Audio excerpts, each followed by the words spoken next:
ఇంతకు ఇంటి దగ్గర నుంచి తెచ్చుకున్న గోధుమ పిండి మరపొయ్యి వగేరా ఉన్నాయి కదా, రొట్టెలు చేసుకుందామని పెట్టె తీసి సామాను ఒక్కొక్కటే బయట పెడుతున్నాను. ఇంతలోకి ఓ గంట వినపడ్డది. పైనున్న కుర్రాళ్ళిద్దరూ కిందికి దిగి నన్ను కూడా రమ్మన్నారేమోనని వాళ్ల సంజ్ఞల ద్వారా నేను గ్రహించాను. వాళ్ళు మాట్లాడిన భాష ఏమిటో నాకు అర్థం కాలేదు. ఎక్కడికో చూద్దామని వాళ్ల తోటి వెళ్లాను. మా గది ముందున్న హాలులో బల్ల మీద తెల్లని గుడ్డ పరిచి మామూలు పింగాణి పళ్ళాలు, కత్తులు, కరారులు అన్నీ అమర్చున్నాయి. అది చూసేసరికి కొంత ధైర్యం వచ్చింది. సరే, మనకు స్వహస్త పాకం తప్పిపోయింది కదా అనుకుని పైకి తీసిన సామాగ్రి పెట్టెలో పెట్టి నేను పంక్తి భోజనానికి తయారయ్యాను.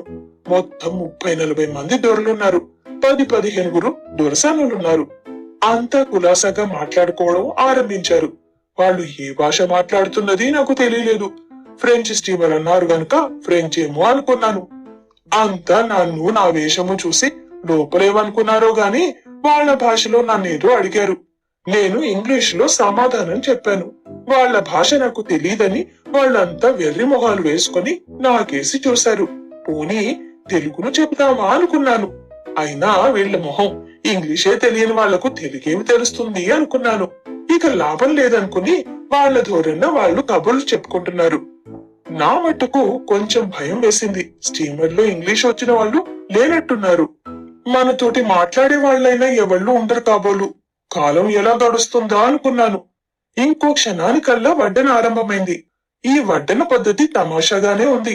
ఒక మనిషి ప్రతి వాళ్ళ దగ్గరికి తీసుకురావడము, ఎవళ్లకు కావలసినంత వాళ్ళు తీసుకుని వాళ్ల కంచాల్లో పెట్టుకోవడం. తెచ్చిన పదార్థం దాని ఆకారము వల్ల, వాసన వల్ల బ్రాహ్మణులు ముట్టుకోదగ్గది కాదు అనుకున్నాను. మన దేశంలో మాంసం తినే వాళ్ళైనా కూరల్నే వండుకొని అన్నంలో వేసుకుని తింటారు అనుకున్నాను. వీళ్ళు అన్నం లేకుండా ఒట్టి మాంసమే తింటున్నారు. ఆ గిన్నె తీసుకున్న నా దగ్గరకు వచ్చాడు. నాకు అక్కర్లేదు అన్నాను. వాడు ఆశ్చర్యపోయి నాకేసి చూశాడు. నాకు అర్థం కాలేదు. ఏమిటా దిక్కుమల్ల భాష? స్వచ్ఛమైన ఇంగ్లీష్ లో మాట్లాడరాదా అన్నాను. వాడికి చెప్తేనేమి, గోడకు చెప్తేనేమి, నేనన్నది వాడికి తెలిసి ఏడిస్తేగా. ఇంకా మన కర్మము విశ్వస్తలాగా అర్ధరాత్రి వేళ రొట్టెలు కాల్చుకోవాల్సిందే కాబోలు అనుకున్నాను. లేచి వెళ్లబోతూ ఉంటే వాడు కూచోమని సంజ్ఞ చేసి ఇంకో దొరని తీసుకొచ్చాడు. ఆ వచ్చినైనా ఏదో భాషలోనే మాట్లాడటం మొదలు పెట్టాడు. నాకు కోపం వచ్చింది. మొదటి వాడి వంక చూసి, ఈ అఘోరానికి వాణ్ణి కూడా తీసుకువచ్చావెందుకు? నీవు అఘోరించావు చాలదా అన్నాను తెలుగులో. అవును మరి, వాడికి అర్థం కానప్పుడు ఏ భాష అయితేనేవి? కొత్తగా వచ్చిన వాడికి ఒక్క ముక్కన్నరో ఇంగ్లీష్ వచ్చునని తోస్తోంది. సంగల వల్లనైతేనేమి, వాడికి నాకు అర్థం కాని ఇంగ్లీషు భాష వల్లనైతేనేమి భోజనం చెయ్యవా అని ప్రశ్నించాడు. చెయ్యను అన్నాను. ఏ అన్నాడు. నేను మాంసం తినను అన్నాను. అనేటప్పటికీ నా అవస్థ వాడు గ్రహించుకొని కూర్చోమ్మని సంజ్ఞ చేసి వడ్డన మనిషిని తీసుకువెళ్లి చక్కగా కళ్ళు రొట్టెలు 2, మరి కాస్త వెన్నె కాసి ఉడకేసిన బంగాళదుంపలు పంపించాడు. కడుపు నిండడానికైతేనేమి అవే తిన్నాను.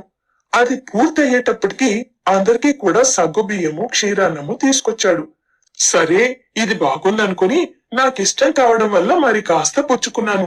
రోజు ఇలాగే ఉంటే చాలు అనుకున్నాను. నలుగురితో పాటు లేచి నా గదిలోకి వచ్చాను. స్టీమర్ వాళ్లే పరుపులు అవి వేసి ఉంచటం మూలన నా మంచము, బొంత తీయవలసిన అవసరం లేకపోయింది. ఆ పరుపు మీదనే పడుకుని చీకట్లో ఈ మహాసంద్రంలో స్టీమర్ కు దారి ఎలా తెలుస్తుందా అని ఆలోచిస్తూ నిద్రపోయాను. తెల్లవారుజామున మెలకు వచ్చింది. లఘుశంకకు వెళ్లవలసిన అనుమానంగా ఉంది. ఎక్కడికి వెళ్లడానికి తోచలేదు. ఎవళ్ళని అడుగుదామన్నా ఎవళ్ళు కనపడరు. నా గదిలో కుర్రాళ్లను లేపి అడుగుదామా అంటే నా భాష వాళ్లకు తెలీదు. ఏం చేయడానికి తోచలేదు. అలాగే బలవంతాన బిగపట్టుకుని ఎప్పుడు తెల్లవారుతుందా అని కనిపెట్టు కూర్చున్నాను. నిద్రపోదామంటే నిద్ర పట్టదు. నిమిషం ఒక యుగంలా ఉంది. ఎలాగైతేనేమి తెల్లవారింది. లేచి హాల్లోకి వచ్చాను. అక్కడున్న ఒకరొకరి దగ్గరికి వెళ్లి దొడ్డి ఎక్కడుంది అని ఇంగ్లీష్ లో అడిగాను. వాడికి అర్థం కాలేదు నా భాష. వాడి భాషలోనూ ఎలా చెప్పాలో నాకు తెలీదు. ఇలా 4-5గురిని అడిగి చూశాను. ఎవళ్ళు నన్ను గ్రహించుకోలేకపోయారు. నా బాధ చెప్పశక్యం కాకుండా ఉంది. ఇంకో క్షణం ఉంటే పొట్ట బద్దలవుతుందేమోనని భయం వేసింది. పోనీ సంగి చేద్దామా అంటే ఎలాగ సంగి చేయడం? సంగి చేయడానికి మట్టుకు వాళ్లకు ఏం సంగి చేస్తే తెలుస్తుంది? అక్కడికి మన దేశాచారాన్ని బట్టి 1 వేలు చూపించాను, ఎవళ్లకు తెలియలేదు. 2 వేలు చూపించాను, దానికి సమాధానం రాలేదు. వాళ్ళ దేశంలో 3 వేళ్లు చూపిస్తారేమోననుకొని 3 వేళ్లు చూపించాను, అది అర్థం చేసుకోలేదు. ఒళ్ళు మండి 5 వేళ్లు చూపించాను, అది లాభించలేదు. ఆఖరికి ఏం సంగతి చేశానో, ఎలా వాళ్లకు తెలియపరిచానో నా అవస్థ నాకే తెలీదు. పర్యవసనం మాత్రం ఒకడు తీసుకెళ్లి తోటి చూపించాడు. పక్క గది తలుపు తీసి అది స్నానాల గదని కూడా చెప్పాడు. నేను అడగకుండాను స్నానం మాట దేవుడు ఎరుగని ముందు తొందరగా దొడ్లోకి పరిగెత్తి బాధ తీర్చుకుని మళ్ళీ నా గదిలోకి వచ్చి స్నానాల గదిలోకి వెళ్లి స్నానం చేశాను. స్నానం చేసి వచ్చేసరికి భోజనాలకి అన్ని సిద్ధంగా అమర్చి పెట్టారు. అందరికీ కోడిగుడ్లు చేపలు వడ్డించారు. నాకు మాత్రం ఏదో జావా రొట్టె వెన్న ఇచ్చారు. ప్రతిరోజు ఇదే పద్ధతి. పొద్దున్నే లేవడం, కాలకృత్యాలు తీర్చుకోవడం, కాసేపు అటు ఇటు తిరగడం, మధ్యాహ్నం భోజనం, కాసేపు నిద్రపోవడం, టీ పుచ్చుకోవడం, ఎప్పుడు సాయంత్రం అవుతుందా అని కనిపెట్టు కూర్చోవడం, భోజనం చేయడం, పడుకోవడం, ఇది కార్యక్రమం. 4 దినాలు ఇలా గడిచాయి. ఓడ అస్తమానం ఊగిసలాడటం వల్లనో, భోజనం తిన్నగా లేకపోవడం వల్లనో నాకెప్పుడు వికారంగాను తలనొప్పిగాను ఉండేది. అన్నహితవు బొత్తిగా తప్పిపోయింది. అన్నహితం అంటే రొట్టెహితం అని అర్థం. కొలంబోలో బయలుదేరిన తర్వాత ఇంకా అన్నం కనబడలేదు. ఇక ఇలా 4 రోజులు గడిచాయి. 5వ రోజు ఉదయం అహర్నిశలు పరిగెడుతున్న స్టీమర్ ఆగిపోయింది. ఎందుచేతనా అని కిటికీలో నుంచి తొంగి చూసేసరికి ఊరు కనిపించింది. నాకు భోజనం సప్లై చేస్తున్న మనిషి వచ్చి స్టీమర్ సాయంత్రం దాకా ఆగుతుందని, ఊళ్ళోకి వెళ్లి చూసి రావచ్చునని చెప్పాడు. వాడు చెప్పడం అంటే చెప్పాడు కాని తీరా ఊళ్ళోకి వెళ్లిన తరువాత హఠాత్తుగా స్టీమర్ బయలుదేరి వెళ్లిపోతేనో. అయినా ఈ 4 రోజుల నుంచి నీటి మీద ప్రయాణం చేసిన మీదట భూమి కనపడగానే ఏదో ప్రాణం లేచొచ్చినట్టు అనిపించింది. నా గదిలో ఉన్న చైనా కుర్ర వాళ్ళిద్దరూ దుస్తులు వేసుకుంటూ నన్ను కూడా రమ్మని సైగ చేశారు. నాకు వెళ్ళవలనని సరదా పుట్టింది. నేను సూటు వేసుకుని కొలంబోలో కొన్న టోపీ పెట్టుకుని దొరగారిలాగా బయలుదేరాను. ఊరంతా ఎక్కడుందో తెలియదు గాని సముద్రపు టొడ్డునే ఓ పెద్ద షాపు, ఓ హోటల్ ఉన్నాయి. దూరాన నల్లని శరీరం, ముద్ద పెదవులు, కోతి మొహాలు, గొర్రెబొచ్చుల్లాగా పొట్టిగా ఉంగరాలు తిరిగిన బిరుసు వెంట్రుకలు కలిగి మొల చుట్టూ పొడుగాటి ఆకులు కట్టుకుని చేతుల్లో బల్లాలు పుచ్చుకు తిరుగుతున్న ఒకళ్ళిద్దరు మనుషులు కనపడ్డారు. వాళ్ళని చూసి పూర్వం చదివిన భూగోళ శాస్త్రం స్మృతికి తెచ్చుకొని ఇది ఆఫ్రికా దేశమే ఉంటుందని ఊహించాను. కాసేపు అక్కడే అటు ఇటు తిరిగి అక్కడున్న హోటల్లో భోజనం చేసి మధ్యాహ్నం 3 గంటలు అయ్యేసరికి మళ్ళీ స్టీమర్ దగ్గరకు వచ్చాను.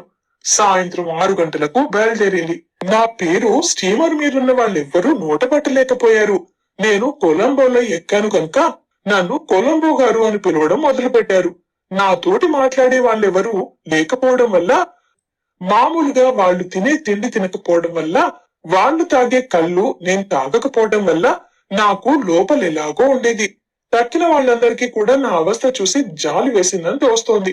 ఎవళ్ళో ఒకళ్ళు అస్తమానం నా దగ్గర కూర్చోవడం, నాతోటి ఏదో మాట్లాడాలని ప్రయత్నించడం మొదలు పెట్టారు. ఈసారి బయలుదేరిన తర్వాత నాకు వికారం, తలనొప్పి ఎక్కువైంది. భోజనం దగ్గరికి వెళ్ళడానికి కూడా ఓపిక లేకపోయింది.